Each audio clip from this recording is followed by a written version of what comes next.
Hello and welcome to my poster presentation. Today I'll be discussing what I believe to be the most effective form of punishment.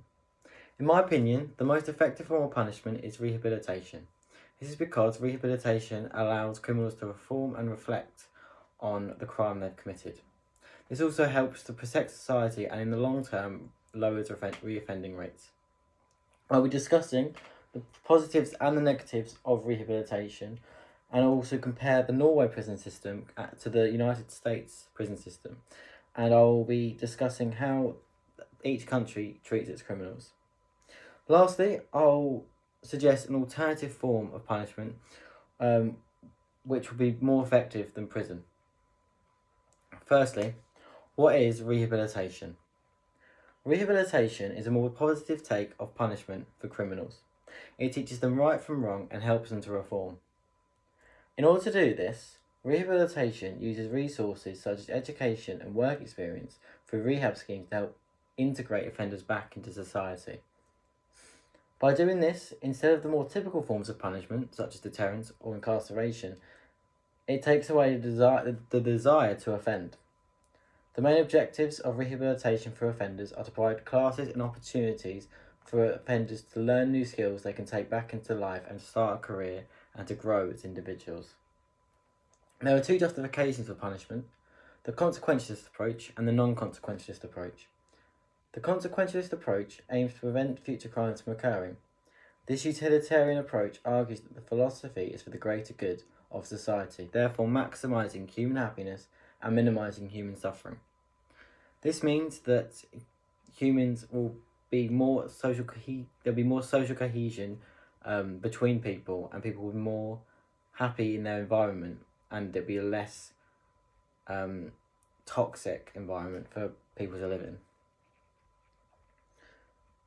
Rehabilitation is a way of removing the desire to commit crimes and to create a more stable society. Criminal rehabilitation is based on the idea that people are not inherently bad, but instead they are taught to make wrong decisions by environmental influences. This could be through neglect, domestic abuse, and peer pressure. The positives and negatives of rehabilitation. The positives, the first one being it allows criminals to reform. This means they can reflect on their crime and become better people. This in turn lowers the crime rate and protects society. The second benefit is it benefits the state. As less people are in prisons, there's less money spent on incarceration. This means there's more money to spend on the economy and more money to spend on rehabilitative centres in order for people to reform and become better people. This in turn creates a more stable society within the country or state. Number 3, criminals can receive educational qualifications and gain work experience which they can use in society. Many criminals in prisons, such as the UK or the United States, they are given not many opportunities, and when they're released from prison, they have very little skills and they do not have many qualities or educational qualifications on their CV. This means, as a result, they do not have a stable environment when they come out of prison. Most of them are left on the streets or do not have a secure job or any income. This leads them to commit more crime. Rehabilitation causes people to get qualifications and get an education, so when they are released from prison, they can be employed and have a normal life. This will deter criminals from crime, and it will lower the reoffending rate. Number 4, rehabilitation helps criminals deal with mental health problems. When many people are in prison, they develop mental health problems due to the hostile conditions in the prison. However, in rehabilitation centres, this is not the case. The prison system supports the criminals and helps them with their mental health issues. This means when they are released from prison, they have less mental health issues and they have more support. This means they are less likely to get involved in crime and more likely to live a normal life without crime. With that being said, there are negatives of rehabilitation. The first one is some critics say the punishment is too soft and does not serve as a deterrent. Some people say the punishments are a bit too lenient for criminals, and there's no deterrent element or a punishment. This means that people say that criminals will get off lightly from their crimes, and if there's people being murders, if people are murderers and paedophiles, then they're not getting the punishment they deserve. Number two, this does not take into account the victim of the crime. Victim does not get justice.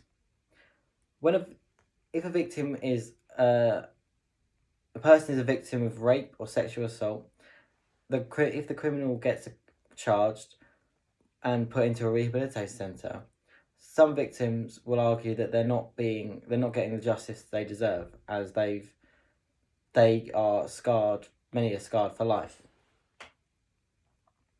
Number three, criminals may still get labelled as criminals after their release. Many people, when they get released from prison, will still be labelled as a criminal, therefore less likely to be employed still, and the society will still label them as a criminal. This will lead to a self-fulfilling prophecy whereby they are labelled and they act on that label. This means they'll end up reoffending and committing more crime and going back into prison. The Scandinavian exceptionalism. In Norway, the prison system focuses on rehabilitation. The prison system does not degrade its inmates, but instead they give them the same living environment as general members of society. It is recognised that going to prison is itself the punishment for crime, but prison conditions should then approximate to life outside as far as possible. One prison, known as Halden, does not have any barbed wire, fences, or security within the facility. This is because Norway focuses on a humanitarian approach where they do not treat their criminals as animals. Instead, the prison makes prisoners feel safe, which helps them to rehabilitate. According to an NPR article by Jeffrey Kaufman, each inmate's cell is a private room equipped with a fridge, a television, and a desk. This is so that inmates feel more comfortable and they feel they are in a safe environment, which helps them to reflect and reform. Inmates in Halden prison live together in groups of 8 and they receive hot meals. These inmates have a game room and a canteen. Many prisons are hostile environments which can be extremely overwhelming. The prison in Halden, however, is very quiet, and which makes the prison a calm environment for people to reform and to reflect. Due to the calm atmosphere, there's very little violence within the prison, and prisoners are free to roam around the prison for most of the day. Now we're going to compare Norway prisons and the United States. Norway's prison system has always been praised for its rehabilitation programs and achieving exceptionally low offending and reoffending rates.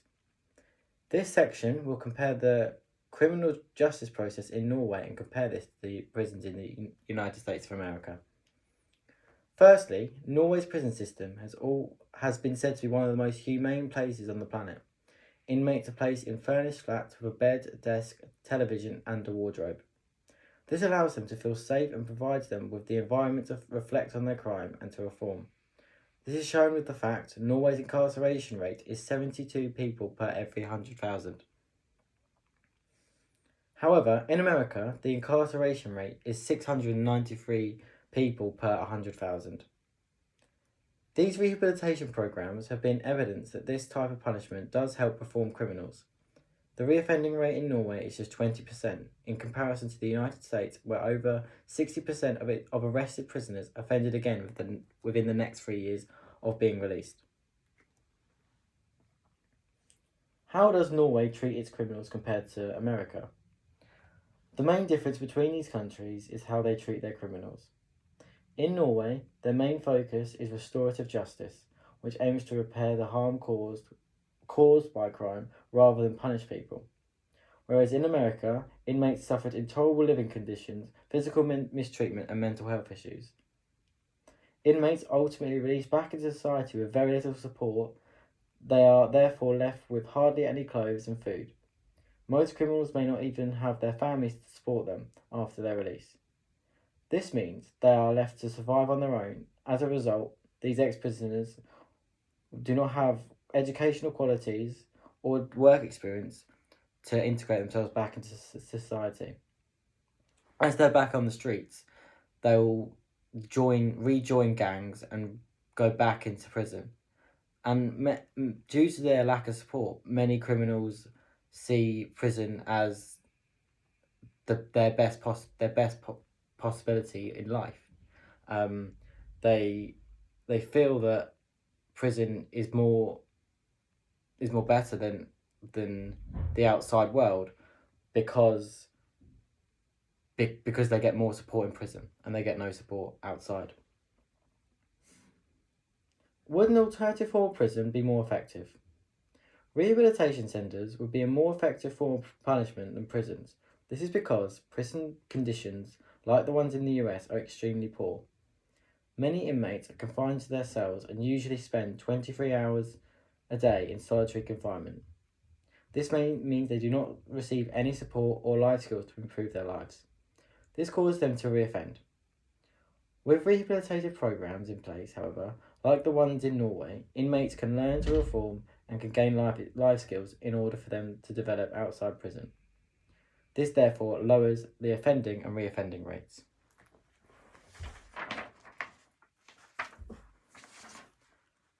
As well as this, the main aim of rehabilitation is to reduce recidivism. This is where criminals do not reoffend, and the main aim is to ultimately change their behaviour of criminals. Many people who go into prison usually have been brought up in rough and negative environments, which means they have a negative viewpoint on life. These people have poor socialisation due to absent parents, trauma, peer group influences, or status deprivation. All of these factors lead people to a criminal career as a way to vent their frustration. Rehabilitation is a way to change the attitudes of criminals and to be able to integrate them back into society. I therefore believe that rehabilitation is the most effective form of punishment. This is because it allows people to change their behaviours and to change their outlook on life. Whereas deterrence and incarceration, with deterrence, it does not always deter criminals. Many criminals prefer life in prison than life outside because they do not get the support. Also, with incarceration, prisoners feel that incarceration worsens their mental health, and ultimately, when they get released from prison, that those mental health issues will be carried with them into normal life, leading them to reoffend. So in conclusion then, I believe that rehabilitation is a more effective form of punishment. Therefore, I believe that instead of prisons, we should punish criminals by placing them in rehabilitative centres. This is so they're in a calm environment where they can reform. We should therefore not treat criminals as animals, but instead treat them as ill patients who have not been given the correct socialisation. As a result, we can change these criminals' behaviour, and then when they get released, they can be released into society with better norms and values and better attitudes. Thank you for listening to my poster. I hope my points were clear, and I hope that you learned something from this presentation.